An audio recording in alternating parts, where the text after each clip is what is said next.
Bertemu kembali dengan saya Sugeng Haryadi di System Analysis and Design. Pada episode kali ini saya akan membahas chapter 10 atau bab 10 tentang analisis dan desain sistem berorientasi pada objek dengan menggunakan UML, Unified Modeling Language. Nah, topik utama dalam chapter ini yaitu konsep berorientasi pada objek, kemudian kartu CRC, dan berpikir objek, kemudian bahasa pemodelan terpadu, kemudian berikutnya yaitu penggunaan kasus dan diagram UML lainnya, kemudian paketan, yang terakhir yaitu penggunaan UML. Nah, tujuan pembelajaran dalam chapter ini yaitu yang pertama, pahami atau memahami apa itu analisis dan desain sistem berorientasi pada objek dan kegunaannya.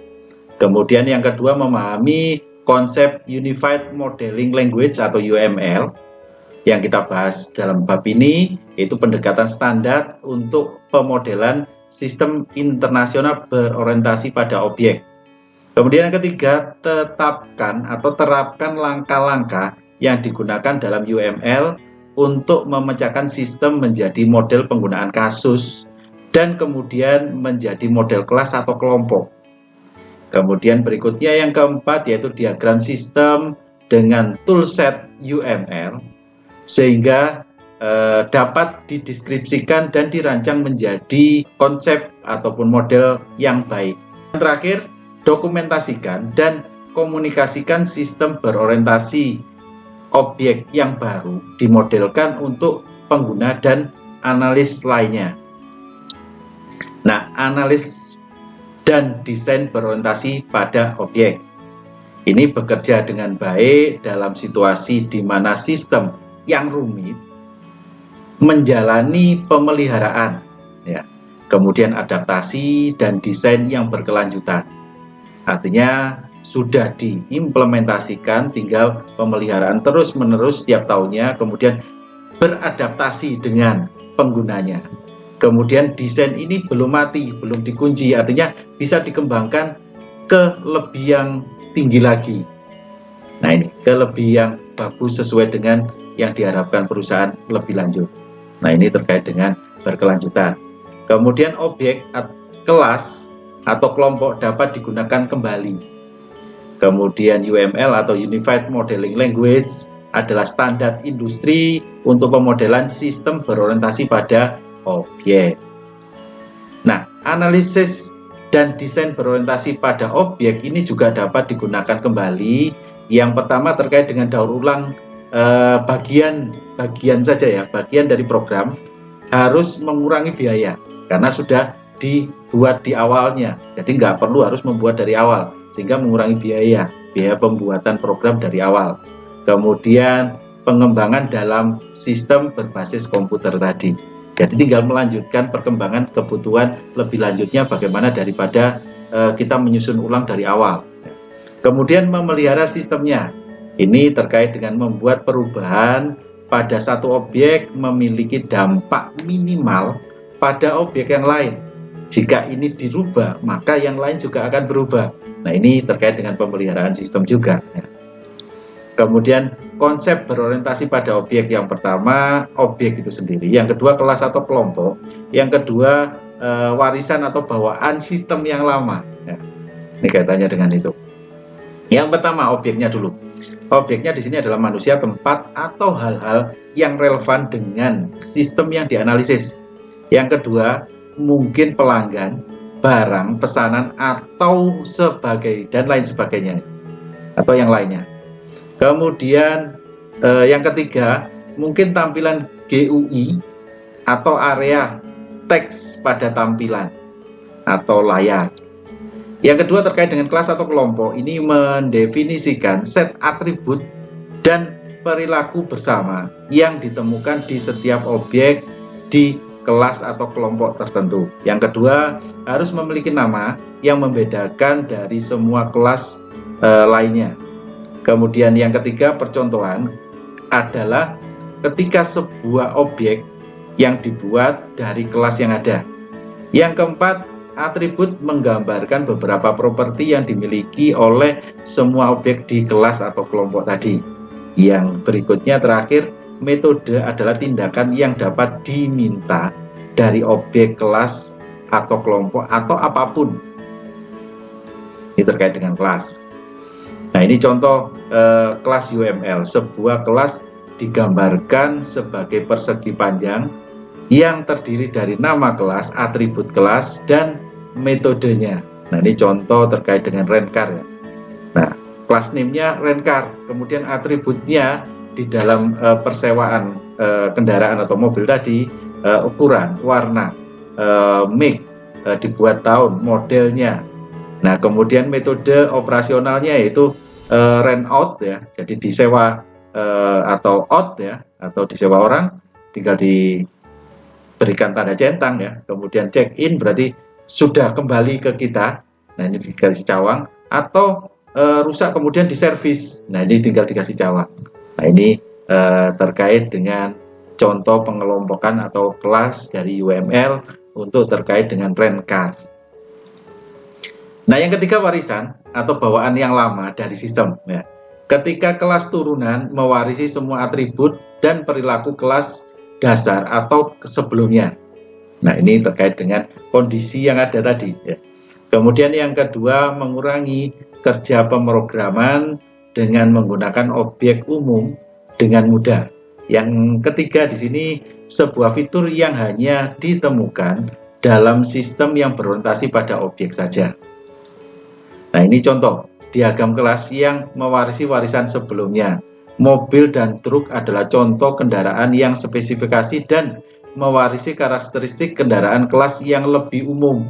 Nah, ini contohnya ada dua, yaitu mobil pribadi ya, mobil MPV atau apa itu kan ya. Kemudian yang truk, nah ini bak yang terbuka misalkan, pickup dan lain sebagainya. Nah, ini mewarisi, jadi ada dua ini ya, dua kelompok, dua kelas ya. Terkait dengan kendaraan atau aktivitas tetap tadi. Yang pertama terkait dengan ukuran. Nah, ini dibedakan antara yang mobil MPV dan yang pickup atau truk. Ya, ini kaitannya dengan. Kemudian terkait dengan colornya, terkait dengan warna, terus penggunaan dan lain sebagainya, ini hampir sama ya. Kemudian yang membedakan mungkin yang bawah-bawah ini. Nah, ini terkait dengan rate per day, rate per week, rate per mile dan lain sebagainya. Ini kaitannya dengan truk ya, karena misalkan truk mungkin membedakan dengan yang biasa karena angkutannya lebih berat ya. Kemudian sama di bawahnya juga ya, disewa atau masuk atau diservis atau ada penambahan baru. Nah, ini contohnya. Ini terkait dengan diagram menampilkan warisan yang lama yang sudah ada, yaitu mobil pribadi atau MPV dengan truk contohnya tadi. Kartu CRC dan objek yang berpikir ya. Kartu CRC dan objek dalam berpikir. Yang pertama, CRC ini meliputi kelas ya, kelas tadi atau kelompok ya. Kemudian tanggung jawab atau responsibility, kemudian kolaborasi atau collaboration.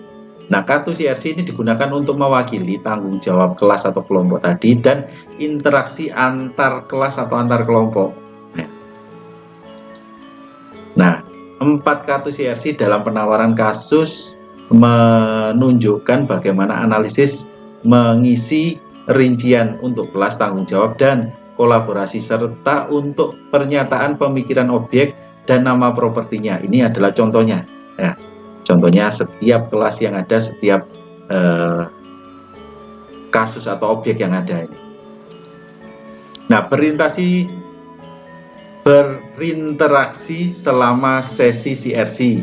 Yang pertama, harus identifikasi semua kelas yang Anda bisa ya, harus diklasifikasikan dulu. Yang kedua, buat skenario.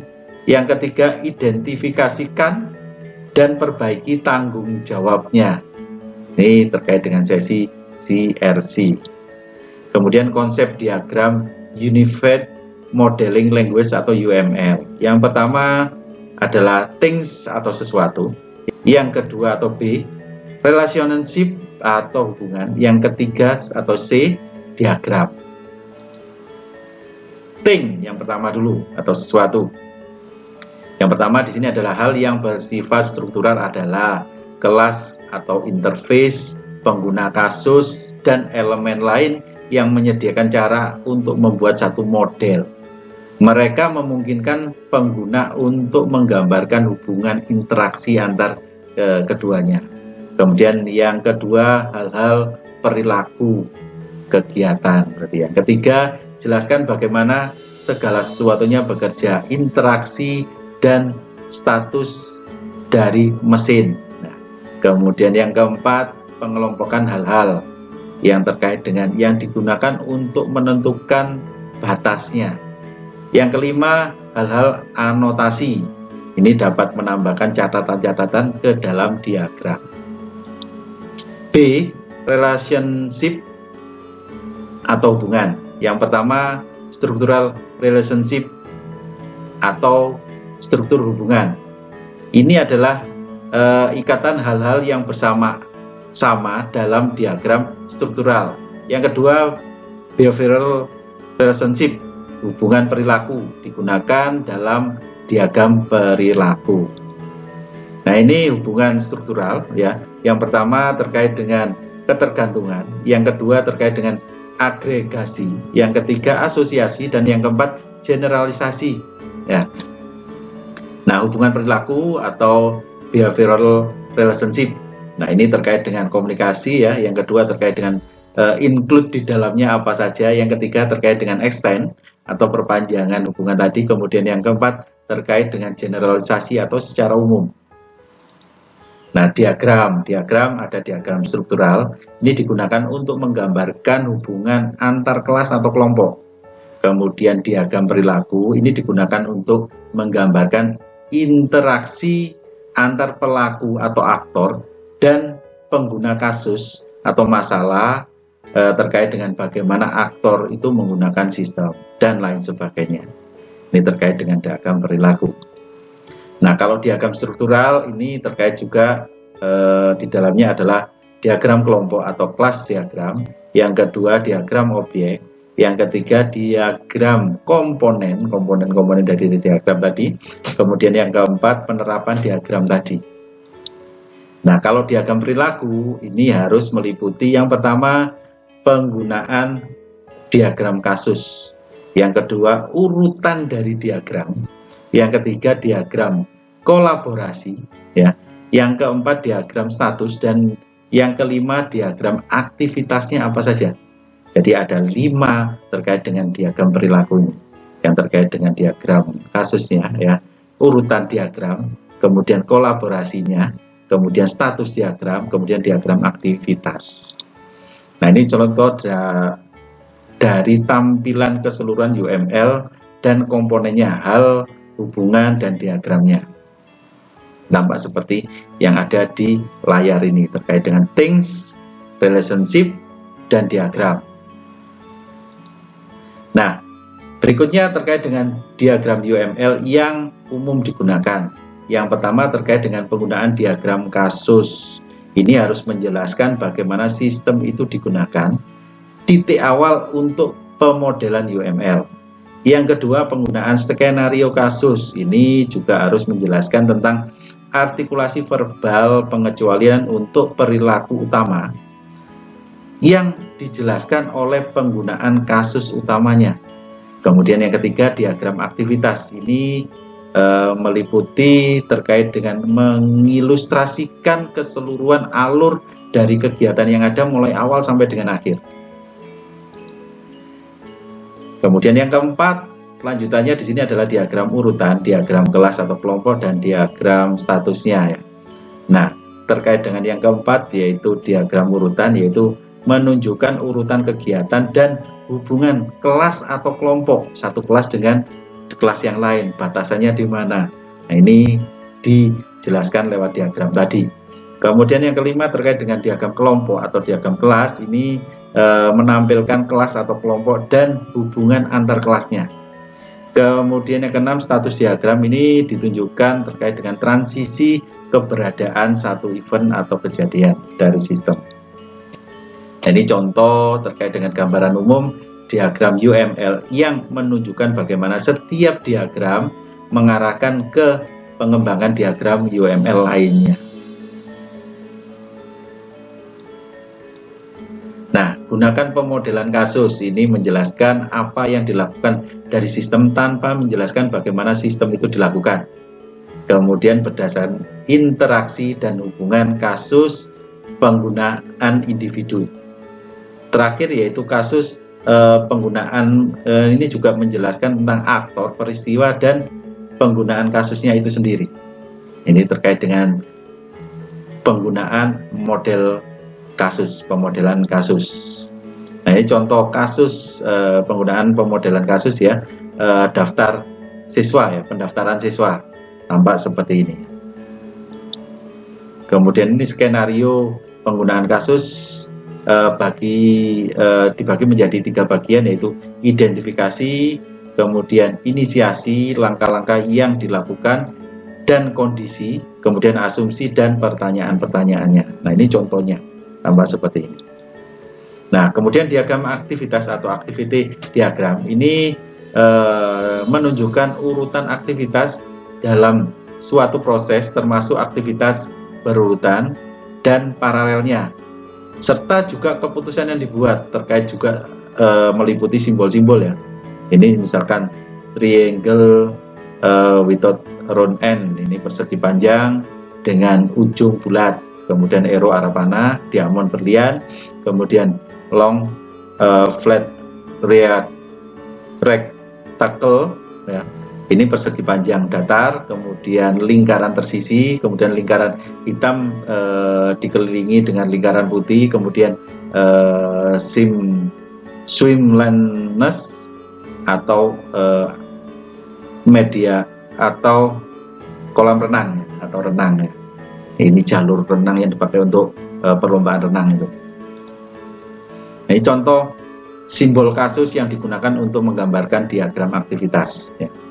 Tambah seperti ini, ada segi 4 seperti ini ya, ada yang lonjong seperti ini segi 4, arah panah menunjukkan alur ya, terus dan lain sebagainya. Ini membuat diagram aktivitas yang pertama dibuat dengan menanyakan apa yang terjadi pertama, apa yang terjadi kedua, dan seterusnya.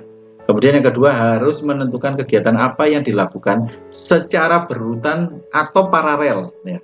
Yang ketiga, urutan kegiatan dalam atau dapat ditentukan dari diagram aliran data yang secara fisik.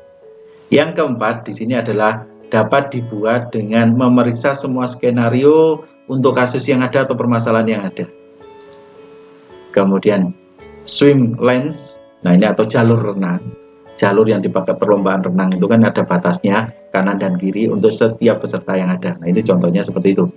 Nah, ini yang pertama berguna untuk menunjukkan bagaimana data harus dikirim dan atau dikonversi. Yang kedua membantu membagi tugas antar tim satu person dengan person yang lain. Yang ketiga menjadikan diagram aktivitas yang ingin digunakan orang untuk berkomunikasi dengan orang lain. Nah, kemudian diagram aktivitas ini menunjukkan 3 swim lanes. Nah, ini halaman web, client, server web, kemudian mainframe. Nah, ini contohnya tampak seperti ini ya. Ada simbol-simbol, ada kotak kegiatan, ada alur dari simbol, ada arah panah, dan lain sebagainya. Diagram aktivitas dan rencana tes. Nah, yang pertama ada 3 ya. Yang pertama, diagram aktivitas dapat digunakan untuk menyusun rencana pengujian. Yang kedua, setiap peristiwa harus diuji untuk melihat apakah sistem pergi atau bergerak ke keadaan berikutnya. Kemudian yang ketiga, setiap keputusan harus diuji tentunya. Diagram aktivitas tidak dibuat untuk semua kasus. Gunakan diagram aktivitas ketika yang pertama ini membantu untuk memahami aktivitas dari kasus. Yang kedua, alur kontrolnya yang sangat rumit ya. Yang ketiga, ada kebutuhan untuk pemodelan atau memodelkan alur kerja. Yang keempat, ketika semua skenario untuk kasus perlu ditampilkan. Nah, urutan dari diagram urutan Yang pertama yaitu menggambarkan suksesi interaksi antar kelas atau kelompok atau contoh objek dari waktu ke waktu. Kemudian yang kedua ini sering digunakan untuk menunjukkan pemrosesan yang dijelaskan dalam skenario kasus. Yang ketiga digunakan untuk menunjukkan keseluruhan pola aktivitas atau interaksi dalam kasus atau permasalahan yang ada. Kemudian contohnya ini simbol kasus yang digunakan untuk menggambarkan diagram urutan kelas dan kelas objek. Nah, ini contohnya, parameternya harus jelas ya. Nah, ini kanan, kiri, kemudian arah panah, kemudian imbal baliknya atau feedbacknya melalui reader yang ada. Kemudian ini terkait dengan unsinkronous signalnya bagaimana. Ini kaitannya dengan simbol khusus yang digunakan untuk menggambarkan diagram urutan. Nah, ini diagram urutan untuk penerimaan siswa, diagram urutan yang menekankan pada urutan waktu pesan atau waktu pendaftaran, tampak seperti ini. Terkait dengan pengelompokan yaitu siswa baru, ya, interface-nya bagaimana, kemudian siswa, kemudian form isian, ya, DROM, nah, kemudian programnya bagaimana.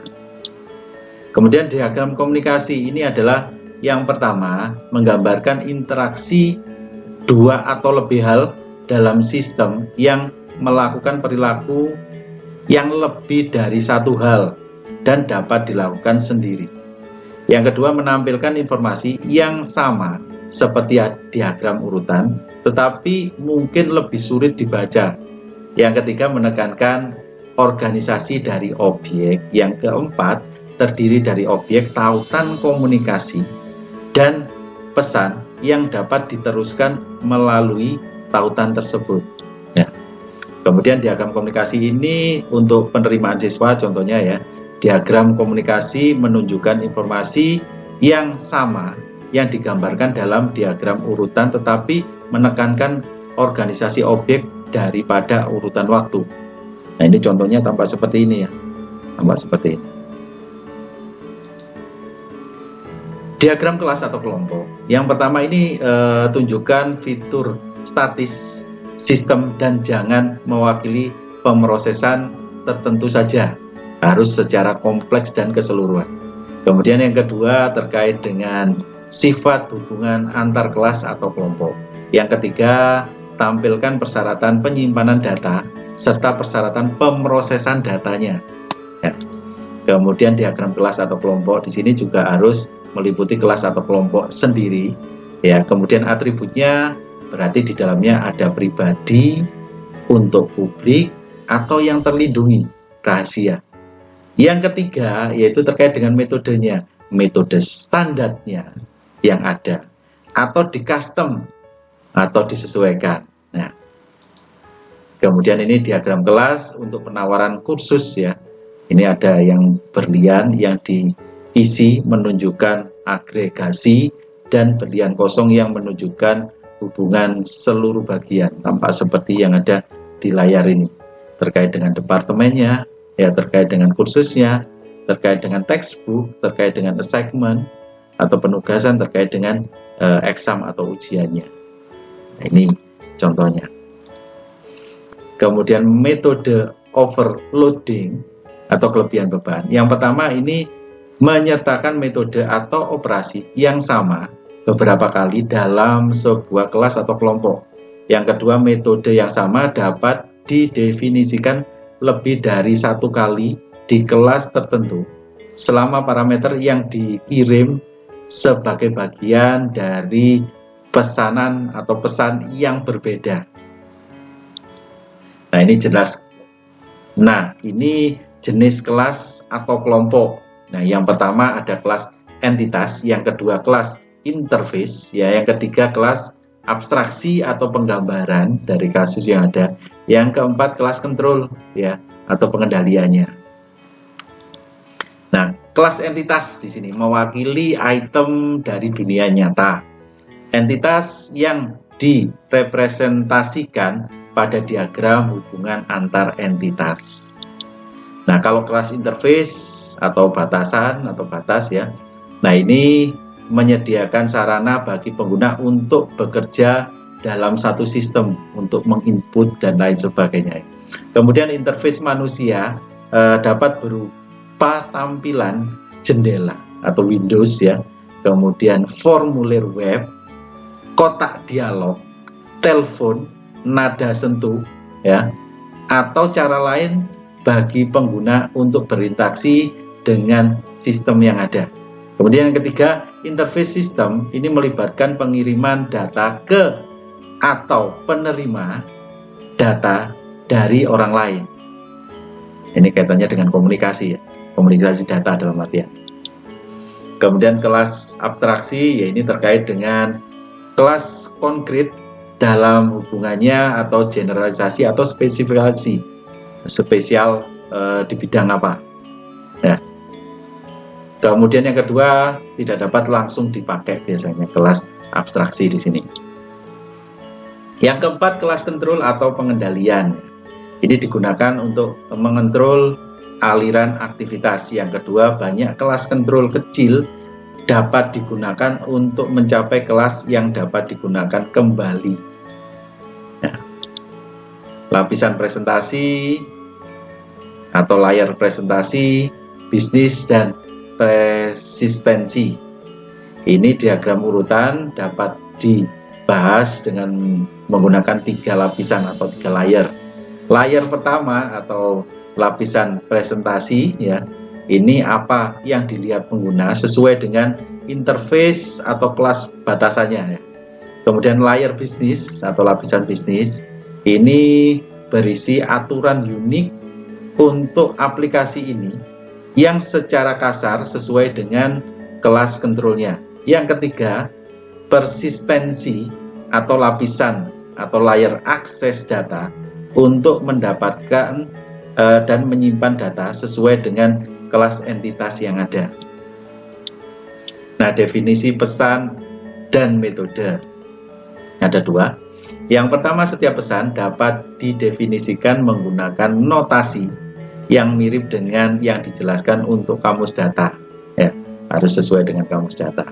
Kemudian yang kedua, metode mungkin memiliki logika yang didefinisikan menggunakan bahasa internasional terutama bahasa Inggris ya, yang terstruktur, kemudian tabel keputusan, dan yang terakhir atau pohon keputusan yang ada.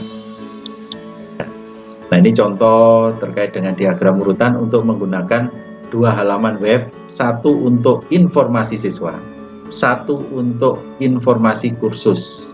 Nah, ini halaman webnya berbeda dalam kelas yang berbeda juga. Nah, membuat diagram urutan. Yang pertama ini sertakan aktor atau pelaku dari diagram kasus yang ada. Yang kedua, tentukan 1 atau lebih kelas interface untuk setiap aktor atau pelaku. Yang ketiga, setiap kasus harus memiliki 1 kelas atau kelompok kontrol. Yang keempat, periksa kasus untuk melihat kelas entitas apa yang diperlukan. Dan yang terakhir, diagram urutan dapat dimodifikasi saat menjelaskan desain detailnya. Nah, kalau membuat rencana uji dari diagram urutan, ini harus sesuai dengan 6 kriteria di bawah ini. Yang pertama, apakah setiap metode mengembalikan hasil yang benar ya, ada feedback yang benar. Yang kedua, pastikan kelas entitas menyimpan atau mendapatkan nilai atribut juga benar. Yang ketiga, verifikasi bahwa semua jalur JavaScript-nya berfungsi dengan benar. Sekali diklik sesuai dengan alur yang diharapkan. Ya. Kemudian yang keempat, pastikan kelas kontrol atau pengendalian server berfungsi juga dengan benar. Dan yang kelima di sini tanyakan apa yang mungkin gagal. Ada nggak kemungkinan gagal? Yang keenam, tentukan apa yang harus dilakukan jika sesuatu itu bisa gagal. Jadi kalau ada gagal, berarti ada alternatif yang lain.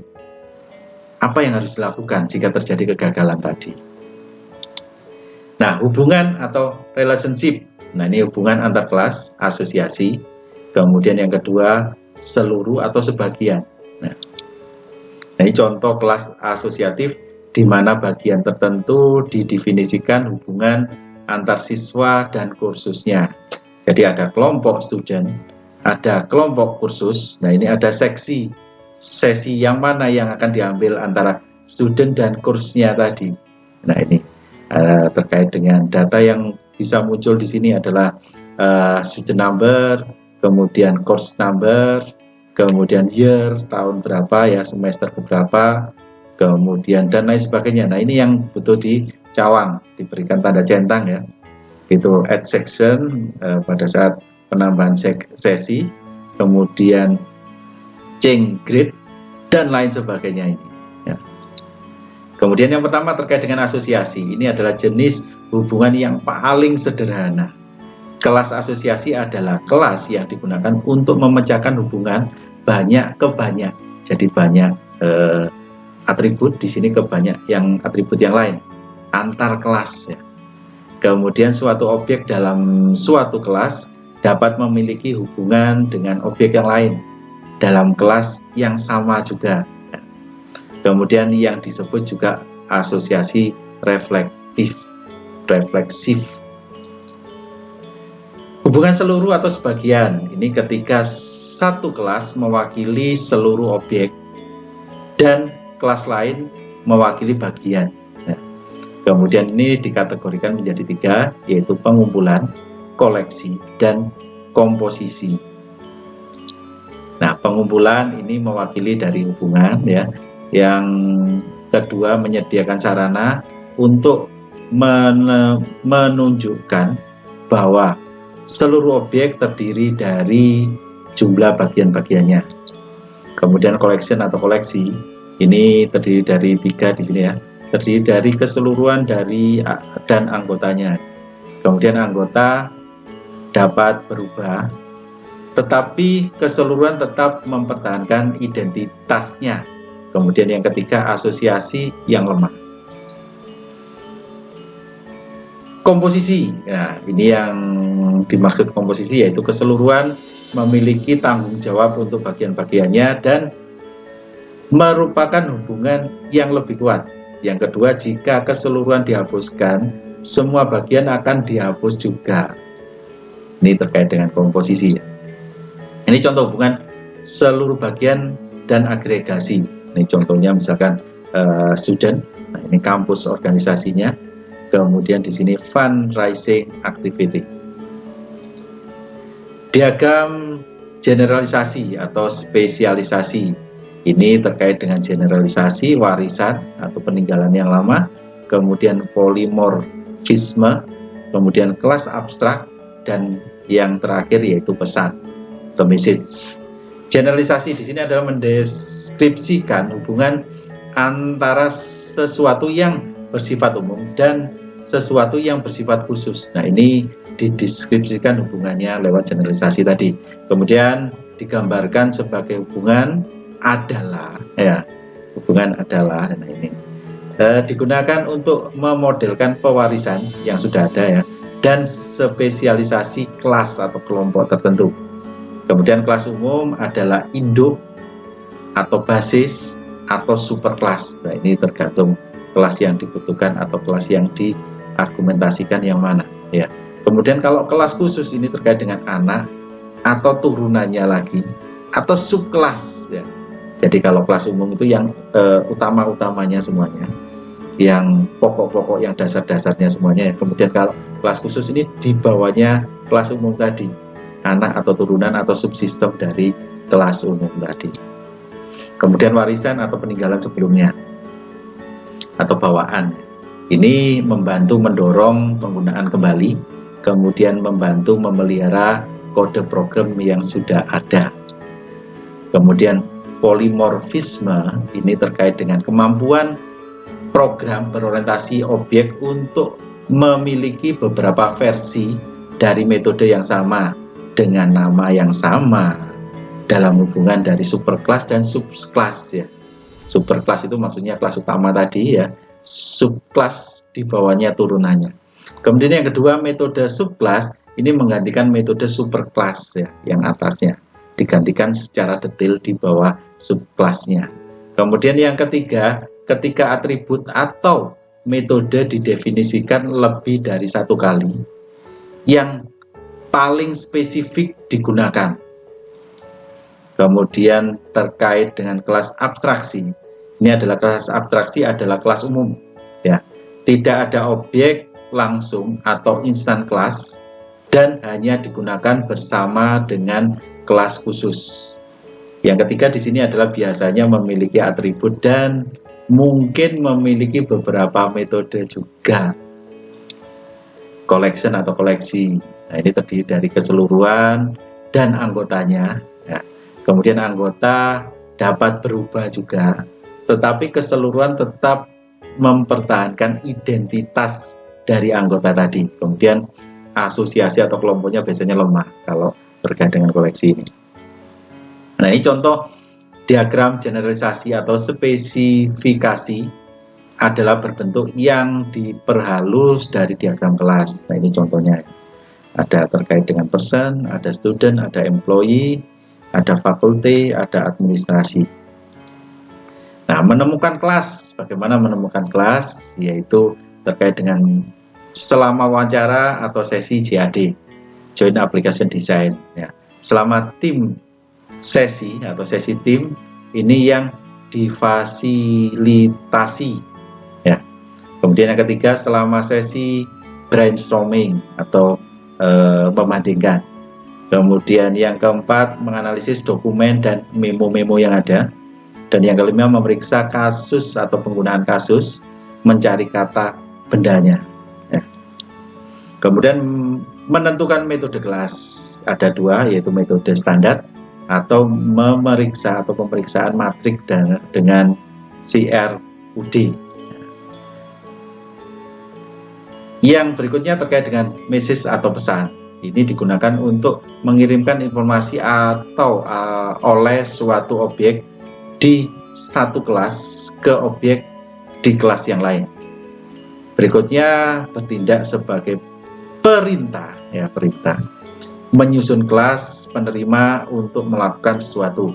Kemudian terdiri dari nama metode kelas penerima serta atribut yang diteruskan dengan nama metode. Kemudian yang keempat dapat dianggap sebagai keluaran atau masukan. Diagram status. Diagram status di sini digunakan untuk memeriksa keadaan berbeda yang mungkin dimiliki oleh objek, kemudian digunakan untuk satu kelas, ya.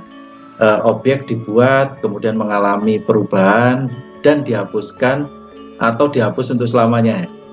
Kemudian objek merupakan negara bagian atau terkait dengan acara. Acara ini berarti atau event, ya, atau kejadian.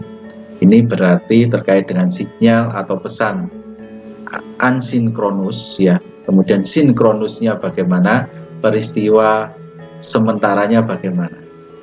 Ini terkait dengan status diagram atau diagram statusnya. Ini juga terkait dengan diagram status, yaitu dibuat ketika sebuah kelas memiliki siklus hidup yang kompleks, yang rumit, ya.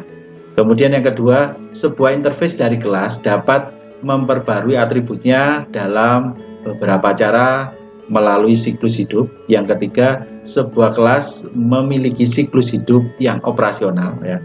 Kemudian yang keempat, dua kelas bergantung satu sama lain. Jadi kelas A tergantung kelas B juga tergantung kelas A.